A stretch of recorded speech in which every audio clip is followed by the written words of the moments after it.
प्रसंग बुझाएको प्रसंग लेखेको कारणले भने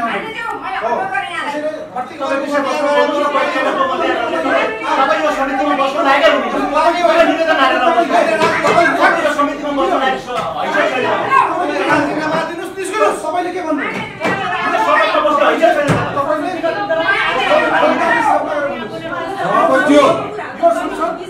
सभापति मैले तपाईलाई सुरुमै निवेदन गरेको थिएँ कि पूर्व मन्त्रीहरू नियम कानुन मिचेर यो समितिमा नराख्नुस् भनेर। यो समितिमा बस्ने अधिकार छैन तपाईलाई। बाहिर निवेदन आयो। मलाई किन खबर गरे? मलाई खबर किन गरे? मलाई खबर किन गरेको बैठकमा आउने?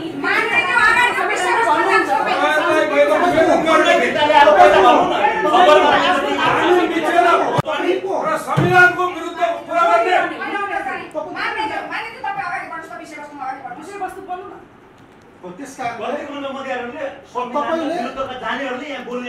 तपाईले विषय उठाएको कारणले बोल्यो।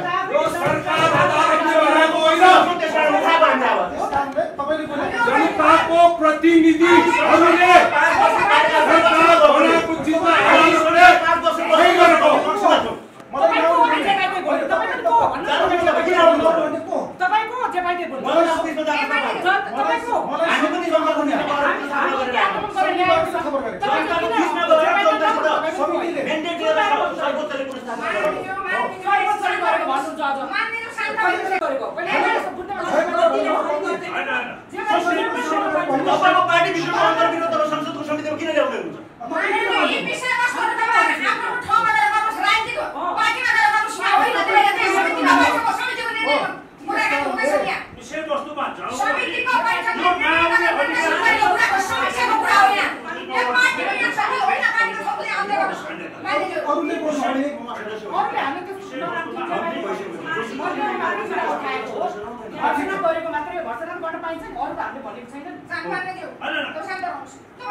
अब अहिले के छ भने नेपालको परराष्ट्र नीति चाहिँ नि वास्तवमा दुईटा आयामहरू छ। एउटा चाहिँ नि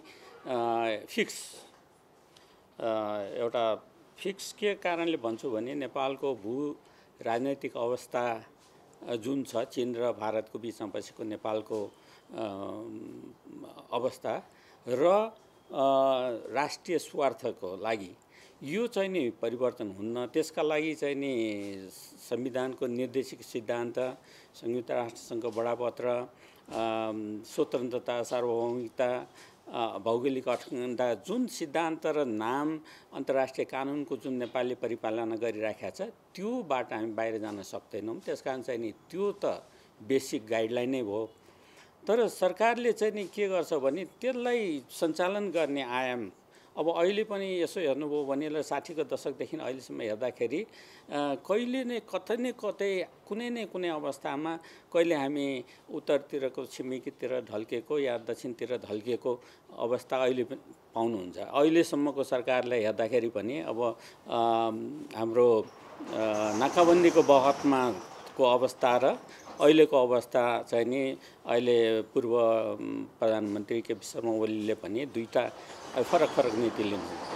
त्यसकारणले अब यो नेताहरूले कहिले सरकारमा हुँदाखेरि सरकारबाट बाहिर हुँदाखेरि आफ्नो अवस्था र भनाइ छिमेकी राष्ट्र द्विपक्षीय बहुपक्षीय कुराहरूमा विभिन्न विचार राख्ने फरक विचारधारणा राख्ने हुनाले अलिकति नेपालमा कूटनीति सञ्चालनमा अलिकति गाह्रो छ।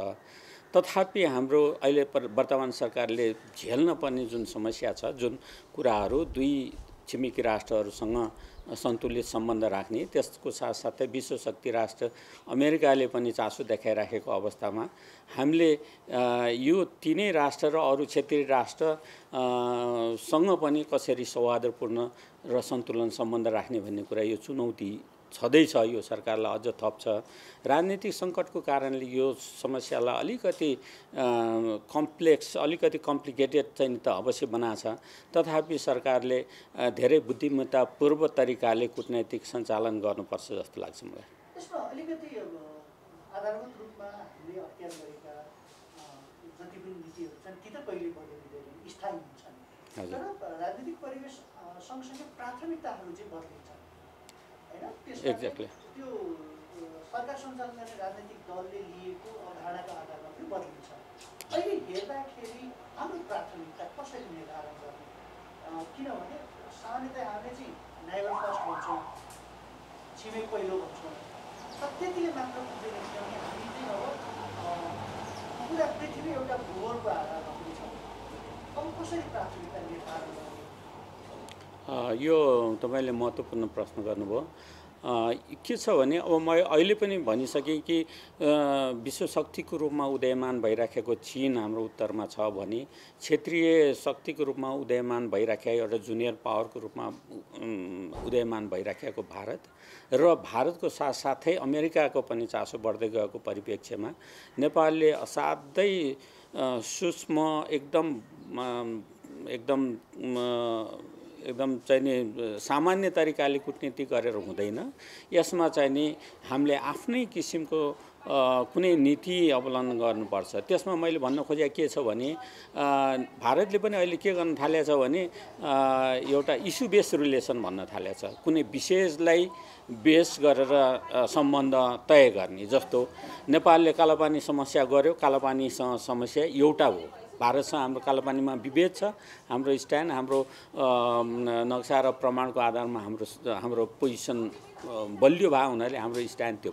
तर त्यो स्ट्यान्ड लिँदाखेरि भारतसँग भएको परापूर्व कालदेखिको सम्बन्ध त्यो बिग्रन त हुँदैन। त्यो बेसिक फाउन्डेसन छ नि, जग हाम्रो कल्चरल रिलेसन छ, म्याट्रिमोनियल कनेक्सन, सोसियो कल्चरल रिलेसन, परापूर्व त्यो चाहिँ नि जग चाहिँ हल्लिनु हुन्न इस्यु।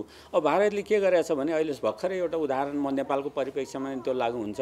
भारतले के गरेछ भने अस्ति G20 को ओसाकाको समिटसम्म पनि व्यापार नीतिको कुरा गर्दाखेरि अमेरिकाको विपक्षमा बस्यो भारतले, हैन, चीन लगायत अरू देशहरूसँग।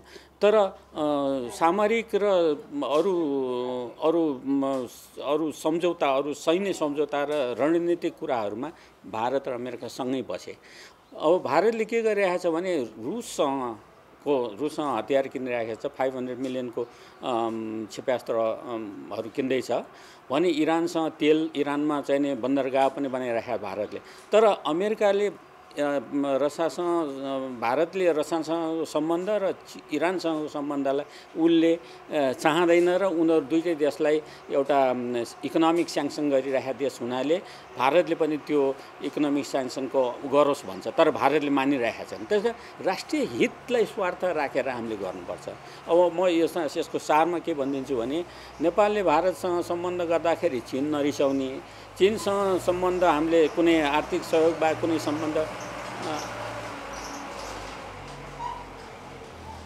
सम्बन्ध गर्दाखेरि चीनसँगको सम्बन्धले अमेरिकालाई नचिर्ने, अमेरिकासँग सम्बन्ध वा अमेरिकासँग कुनै सहायता सहयोग लिँदाखेरि भारत वा चीन दुईटै ननिसी, त्यस्तो किसिमको कूटनैतिक चातुर्यता पनि चाहिन्छ। त्यसमा कूटनैतिक एउटा चाहिँ नि एकदम चाहिँ नि परिपक्व कूटनीतिको खाँचो पर्छ। त्यो चाहिँ अहिलेको सरकारले त्यो गर्नुपर्छ। अझ पहिलेको भन्दा अहिले बढ्ता च्यालेन्ज पनि छ, किनभने जब राजनीतिक अस्थिरता हुन्छ त्यसमा शक्ति राष्ट्रहरूले खेल्ने ठाउँ पनि पाउँछ। संसारभरि नै त्यस्तै हुन्छ, जहाँ कमजोर छ त्यही नै गएर शक्ति राष्ट्रहरूले केही न केही भूमिका खेलिराखेका हुन्छ। शक्ति राष्ट्रहरूको बिचमा त हुन्छ भने हामी जस्तो सानो मुलुकमा नहुने भन्ने कुरा भएन है। त्यसकारणले मेरो विचारमा हामीले इस्यु बेस रिलेसन एउटा गर्नुपर्छ र हामीले तीनटै अहिले शक्तिको देखा परेका शक्तिहरू छन्। हुन त छिमेकी राष्ट्र सार्क छ, बिमस्टेक छ, अरूमा पनि हाम्रो भूमिका त्यत्तिकै छ, मल्टिल्याटरलिजममा त्यत्तिकै छ, बाइल्याटरमा त्यत्तिकै छ, अन्तर्राष्ट्रिय युएनमा हाम्रो भूमिका त्यत्तिकै राम्रो खेल्न पर्छ। किनभने उनीहरूमा हाम्रो उपस्थिति देखाउँदाखेरि नै हामी बलियो हुन्छौँ है। त्यसकारण त्यो गर्नुपर्छ जस्तो लाग्छ मलाई।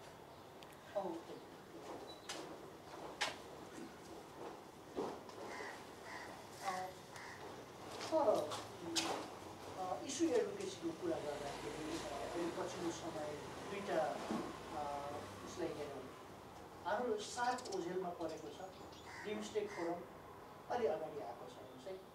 भनेको इन्ट्रेस्ट, हाम्रो नाइबर इन्ट्रेस्टको कुरा गर्दाखेरि तपाईँको पिआरआईलाई कुनै समय हामीले महत्त्वपूर्ण मुद्दा मान्यौँ, सँगसँगै उस्तै भनियो, तर त्यही एसिस्टेन्स आउने एमसिसीको कुरा पछाडि पारियो।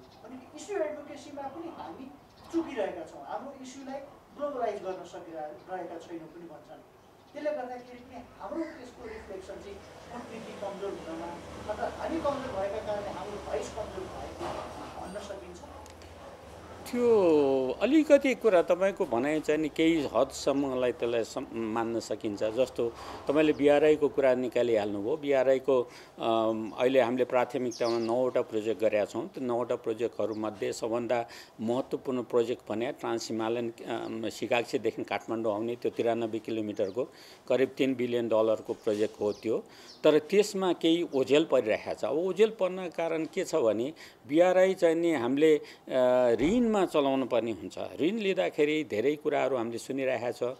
अब त्यो ऋणको जालमा पासोमा पस्ने भन्ने कुराहरू पनि त्यसमा नि सतर्क। हामीले ऋण कुन फर्ममा ऋण आउँछ, सहुलियतमा ऋण लिनु पर्ला। एसियन इन्फ्रास्ट्रक्चर डेभलपमेन्ट ब्याङ्क भन्ने छ, त्यहीँबाट हुन्छ। त्यसकारण त्यसको ऋणको मोडालिटी हामीले गर्नुपर्छ। सकेसम्म ग्रान्टमै गर्नुपर्छ। कति % ग्रान्टमा लिने हैन, त्यसमा फाइदाको धेरै जसो त भारतलाई हुन्छ। भारतले रेल के अरे चीनले रेल लिएर आउन खोजेको अवश्य हामीलाई भन्दा नि भारतको मार्केट पनि त हेरेको छ। 1.2 बिलियन पपुलेसन भएको मार्केट र 1.4 बिलियन भएको, यो त संसारको 30-40% जनता त यो दुईटा देशहरूमै छ। यिनीहरूका मार्केट त्यही हो। संसारको उत्पादक पनि यही नै छ, उपभोक्ता पनि यही नै छ। त्यसकारण यो ठुलो इकोनोमीको एउटा मार्केट टार्गेट चीनले पनि अवश्य त्यो गरेको छ। अब भारतले पनि रक्सोलदेखि काठमाडौँसम्म विद्युतीय रेल ल्याउने कुरा छ, त्यो पनि करिब $3-4 बिलियन को प्रोजेक्ट छ। त्यसकारण ती प्रोजेक्टहरू सबै आउने भने नेपालको बिचमा आएर यो व्यापार, दुई देशको व्यापार अहिले तपाईँले थाहा पाउनु भयो होला, यो अहिले पेन्डामिक यो कोरोनाको बखतमा पनि करिब $100 बिलियन को व्यापार दुई देशमा भइ नै रहेको छ। त्यसकारण उनीहरूको स्वार्थ चाहिँ नि इकोनोमिक स्वार्थ छ। उनीहरूको धेरै कुराहरूमा कम्पिटिसन होला, तर कोअपरेटिभ पनि छ, कोलाबोरेटिभहरू पनि छ। भारत र चीनको चाहिँ नि उनीहरू एक आपसमा नभइकन नहुने। अब ठुलो टाढाको मार्केट चीनलाई पनि खोज्न गाह्रो हुन्छ। र मेटेरियल भारतबाट ल्याएर आउनुपर्छ, फिनिस प्रडक्ट चाइनाबाट भारत आउनुपर्छ। त्यसकारण यो जति उ गरे पनि, जति त्यसलाई छेकबार लगाए पनि आखिरमा गएर यो आर्थिक गतिविधिको कारणले उनीहरू दुईटा देश नजिक हुनै पर्छ र हामी बिचमा पर्छौँ। नेपालले त्यसको फाइदा लिन सक्नुपर्छ जस्तो लाग्छ। मैले यस सँगसँगै अर्को कुरा गरेको थिएँ थोरै एमसिसीको। एमसिसीको म यसैको पूरक प्रश्न चाहिँ हामीले हाम्रो अबको कूटनीति विकाससँग आधारित र समृद्धिसँग आधारित हुनुपर्छ भनेर भन्दै आएका छौँ। गऱ्यौँ त्यो त मूल्याङ्कन गरौँला। सँगसँगै हाम्रो विकाससँग जोडिएको एउटा ठुलो परियोजनामध्येको एउटा एमसिसी छ। तर यिनै कारणहरूले चाहिँ त्यो अगाडि बढ्न सकेन भनेर तपाईँको समाचारमा आउँछन्, लेखिने गरिन्छ। यसलाई अलिकति जानकार राख्ने र अलिकति त्यसबारे विचार पनि दिन सक्ने भएका कारणले मैले प्रारम्भिक रूपमा यो प्रसङ्गमा जोडेँ एमसिसीलाई अब विकाससँग हेर्नुपर्ने कुरा चाहिँ के? धन्यवाद। यो पनि अलि जटिलै प्रश्न हो। एमसिसीको कारण के छ भने अब होल नेपाल नै, नेपालको राजनीति नै दुई कितामा बाँडिए एमसिसीको कारणले। एक पक्षले एमसिसी संसदबाट पारित हुनुपर्छ भन्ने पक्ष छ, एउटा किता छ भने अर्को पारित हुनुहुन्न, यसले हामीलाई सुरक्षामा खतरा आउँछ भन्ने किसिमको छ।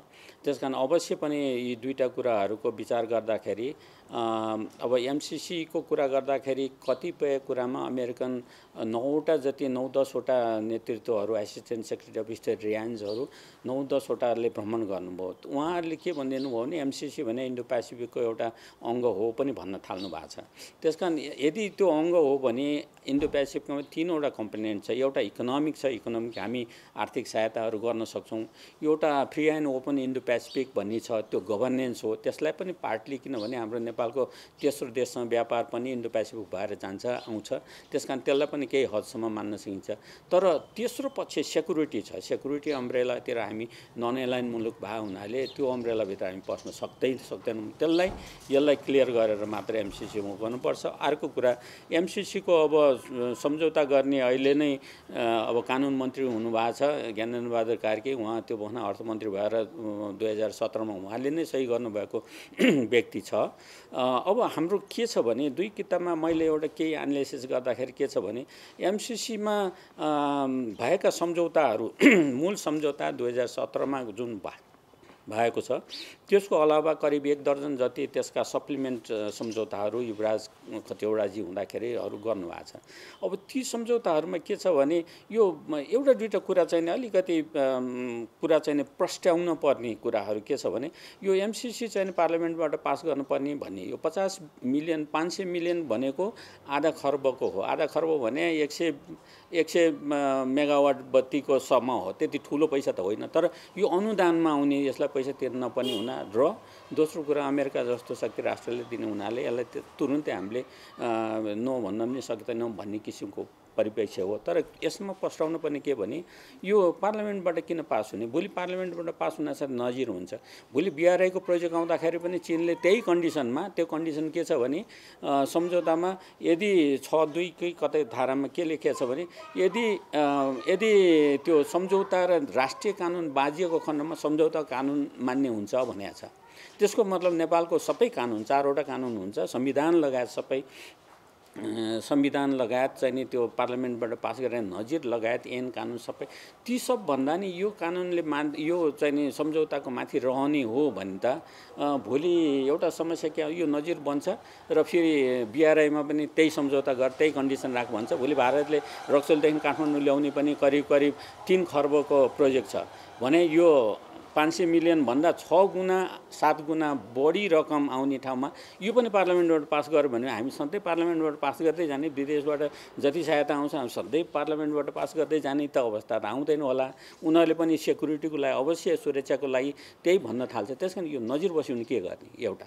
दोस्रो कुरा यो नजिर यो पास बसेर ऊ हुनासाथै 1950 को सन्धिमा पनि अलिकति दखल गर्छ। 1950 सन्धिमा के छ भने 1950 को सन्धिमा भारतीय धारा 7 को 1950 को ले के छ भने नेपाल र भारतले भारतीय नागरिकहरूले इक्वल ट्रिटमेन्ट पाउने भने मतलब भारतीयहरूले नेपालमा जग्गा जमिन किन्न पाउँदैन, तर नेपालीले वहाँ जग्गा जमिन किन्न पाउँछ। भारत ठुलो देश हो, हामी सानो देश हो। भोलि भारतले सबै नेपालमा जग्गा जमिन किन्न थाले भने त भोलि हाम्रो जमिन त सानो जमिन त हाम्रो आर्थिक रूपमा हामी कोलोनाइज जस्तै हुन्छौँ। त्यसकारणले हाम्रो नेपालको कानुनले आन्तरिक कानुनले के भन्छ भने विदेशीलाई जग्गा जमिन किन्न पाइँदैन भन्छ। त्यसकारण यसले के भन्छ भने त्यो 50 सन्धि पनि रेटिफाई भएको छ। त्यो रेटिफाई भएको सन्धिमा हाम्रो कानुन माथि हुन्छ, किनभने हाम्रो कानुनले के भन्छ भने विदेशीलाई जग्गा जमिन अचल सम्पत्ति किन्न दिँदैन भनेको छ।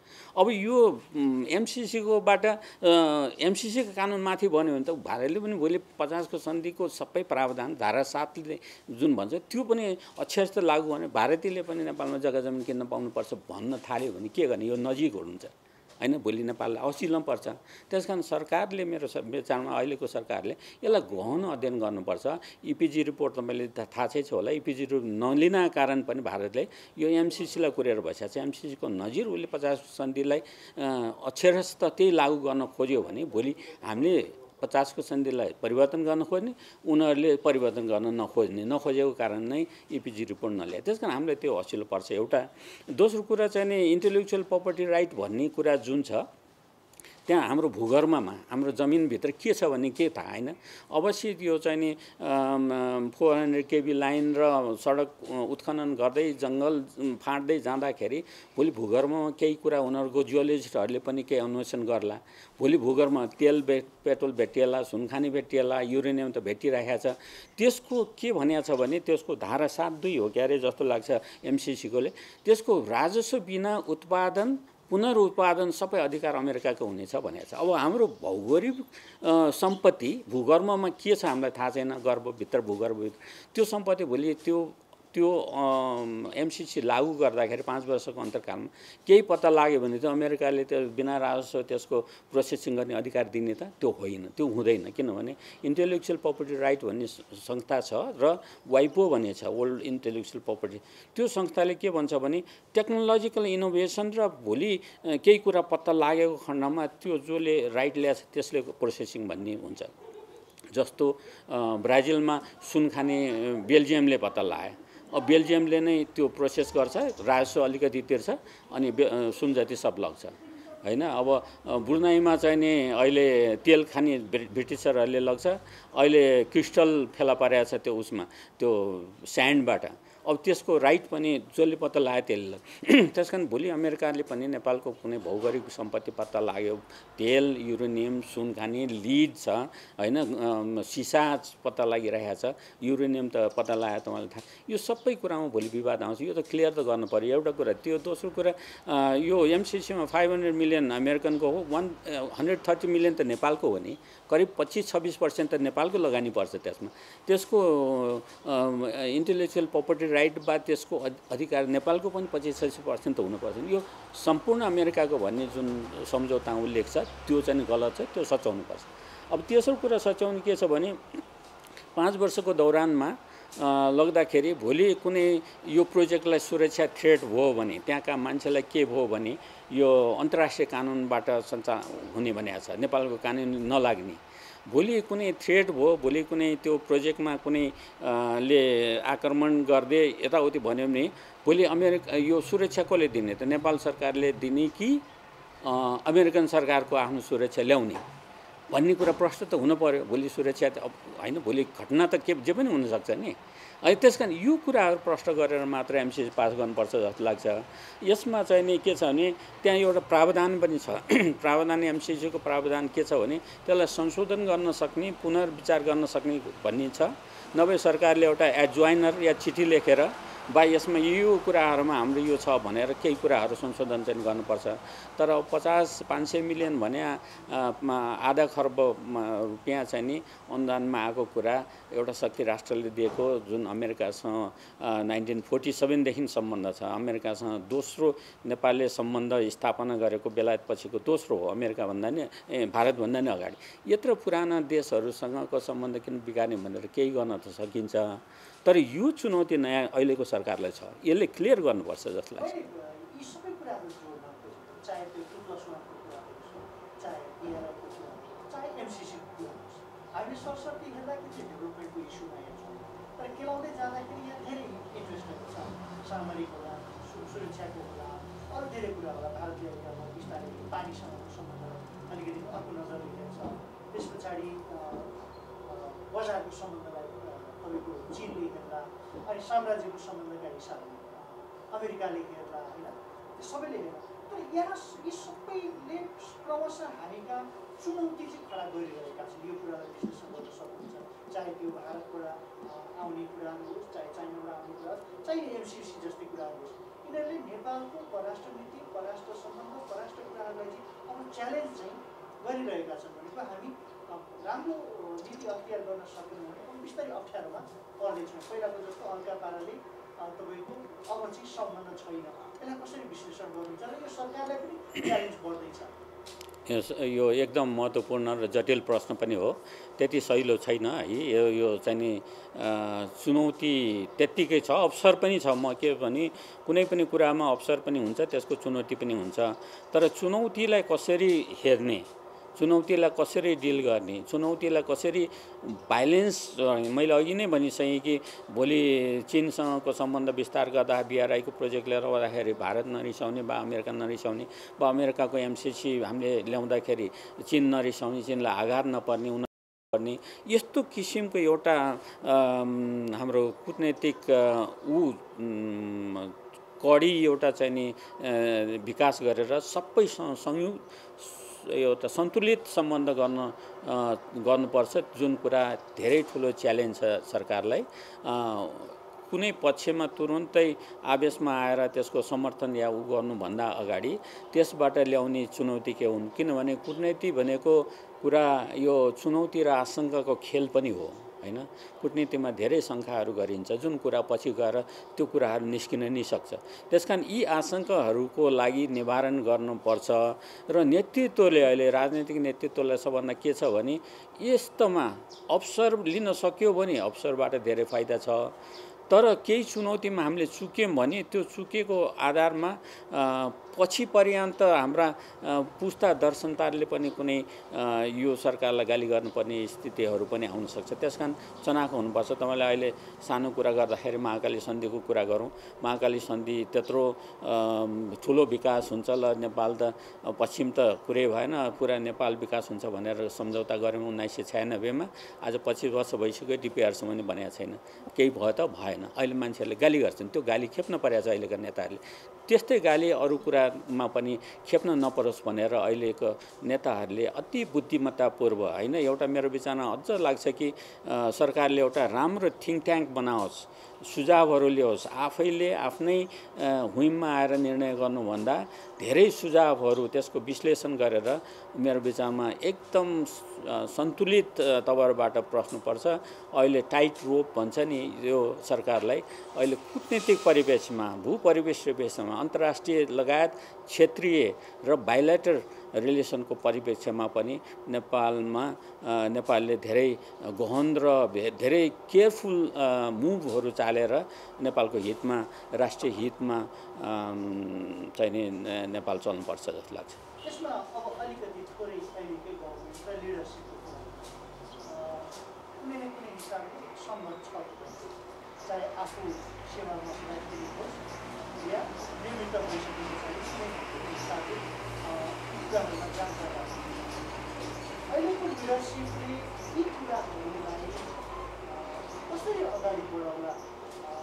सम्भावना चुनौती त पनि नौकरी रूपमा सैद्धान्तिक रूपमा, तर सँगसँगै विश्लेषण चाहिँ के हो भने कति एकपक्षीय हुने हो कि अर्थात् नेतृत्वको माध्यमबाट अमेरिकन इन्ट्रेस्टहरू हाबी हुने हो कि भन्ने एउटा मोड चाहिँ थालेको छ। यसलाई कसरी विश्लेषण गर्नुहुन्छ? यो मैले तपाईँलाई सोधिरहँदाखेरि यो एकपक्षीय हुन्छ या यसमा यो आशंकामा रहन्छ? अब यसमा आशंकामा अलिकति दम त छ, नभए होइन। तर अहिले के छ भने अहिलेको एउटा सरकार 3-4 पार्टी मिलेर बनेको सरकार हुनाले एउटै पार्टीको मात्र अवधारणा यसमा अवश्य हुँदैन। अरू पार्टीहरूले पनि आफ्नो विचार र मत भिन्नता के छ ती कुराहरू छलफल हुन्छ जस्तो लाग्छ। त्यो एक किसिमले फाइदा पनि हुन्छ। एकतर्फी जब पहिलेको सरकारले एकतर्फी किसिमबाट अलि पेलेरै निर्णय गर्दै जाने भन्दा नि अब अहिले कोअलिसन गभर्मेन्टमा धेरै अरू पार्टीहरूको पनि इन्ट्रेस्ट त्यहाँ बाजियो भने अवश्य त्यसमा विचार हुन्छ होला। त्यसकारण त्यो भएको एक किसिमले कहिलेकाहीँ त राम्रो पनि हुन्छ। 2-4जना सँगै छन् भने 4जनाले एउटा कुरामा विचार राख्दाखेरि अलिक बढ्ता माझिएर खारिएर ती कुराहरूमा निर्णय हुन्छ जस्तो लाग्छ। त्यसकारण यो कुराहरू छ। अब खैर तपाईँले भन्नुभएको कुरा के छ भने अब नेपाल चाहिँ नि भू राजनैतिक महत्त्व हामीले बिर्सिन यो हुन्न कि हामी आफ्नै महत्त्व आफैले सिर्जना गरे महत्त्व होइन। यो नेपालको उत्तरतिरको छिमेकी राष्ट्रको शक्ति, ग्लोबल शक्ति हुँदै जाने यो बढाउ र अमेरिकाको अहिलेको शक्ति, 1 नम्बर शक्तिको रूपमा भएको अवस्थालाई गिर्न नदिकन बरकरार राख्ने किसिमको द्वन्द्वबाट सिर्जित र भारतीय क्षेत्रीय तवरमा हेर्दाखेरि भारत पनि एउटा जुनियर शक्ति राष्ट्रको रूपमा भइराखेको अवस्थाले गर्दाखेरि सबै हो। तर एउटा फिल्ड मैदान चाहिँ के हो भने सबैको एउटा बीचमा परेको मुलुक चाहिँ नेपाल भए हुनाले नेपालले अहिले पनि म फेरि भन्छु नेपाललाई यी सबै राष्ट्रबाट हामीले सहयोग लिएर हामी आफ्नो अपर्च्युनिटी पनि छ। तर च्यालेन्ज चाहिँ पनि अति गहनै छ। च्यालेन्जले केही कुरा खतरा निर्णय हुँदाखेरि अब अमेरिकाले 3 चोटि नेपाललाई प्राथमिकता दिएको पाइन्छ। हेर्नुहोस् कहिले छ भने अब 1950 ताका 60 ताकामा जब चीन लिइसकेपछि दलाई लामाको आइसकेपछि दलाई लामापट्टिको उनीहरूको विचार र खम्पाको कारणले नेपाललाई अलिकति इन्ट्रेस्टको उसमा राखेको थियो भने 2001 ताकामा 2 ताकामा जब सेप्टेम्बर 11 भइसकेपछि विश्व आतंककारी अभियानको एगेन्स्टमा लड्नको लागि भनेर कोलिन पावर नै हो अमेरिकाबाट सेक्रेटरी अफ स्टेट हुने थियो नेपालमा अहिलेसम्म गरेको माथिल्लो तहको भ्रमण, जुन बहना देउपाजी नै प्रधानमन्त्री हुनुहुन्थ्यो। त्यो 2002-2003 ताका चाहिँ नि उहाँहरूले नेपालमा भ्रमण गर्नुभएको थियो। देउपाजीले डिनर दिनुभएको थियो बालुवाटारमा, म पनि थिएँ त्यस वखत। त्यस कारणले त्यो बहना दियो भने अहिले इन्डो पेसिफिकको कुरामा अमेरिकाले अर्कोचोटि तेस्रोचोटि इन्डो पेसिफिकको एउटा पार्ट हो भनेर पनि भन्यो। श्रीलङ्का र नेपाललाई इन्डो पेसिफिकको एउटा एक्सटेन्डेड पार्टनर भनेर पनि भन्ने गरिरहेको छ। त्यसकारण अमेरिकाले यो तेस्रोचोटि नेपाललाई एउटा प्राथमिकताको उसमा राखेको छ। तर प्राथमिकताकोमा राख्दाखेरि के हुन्छ भने तपाईँको छिमेकीले कहिले नबोलाउने छिमेकीले सधैँ ल आओ खाना आओ यताउति भन्नुभयो भने तपाईँले शङ्का गर्नुहुन्छ किन त पहिले बोलाउँथ्यो अहिले किन प्राथमिक केही छ कि भने। अब त्यो केलाउने काम चाहिँ नि त्यसमा केही छ कि आशंका छ कि कसरी हामी शुद्ध भएर हाम्रो असंलग्न परराष्ट्र नीति बरकरार राखेर हामीले त चीनलाई नि चिराउनुहुन्न, भारतलाई नि चिराउनुहुन्न, अमेरिकालाई नि चिराउनुहुन्न, अरू युरोपियन युनियन दात्री राष्ट्र जापान लगायत सबैलाई गराउनुहुन्न। त्यो भूमिका कसरी गर्ने भन्ने कुरा यो चाहिँ नि ठुलो चुनौती यो सरकारलाई छ। यो सरकारले चाहिँ नि धेरै बुद्धिमत्तापूर्वक परराष्ट्र नीति सञ्चालन गर्नुपर्छ जस्तो लाग्छ।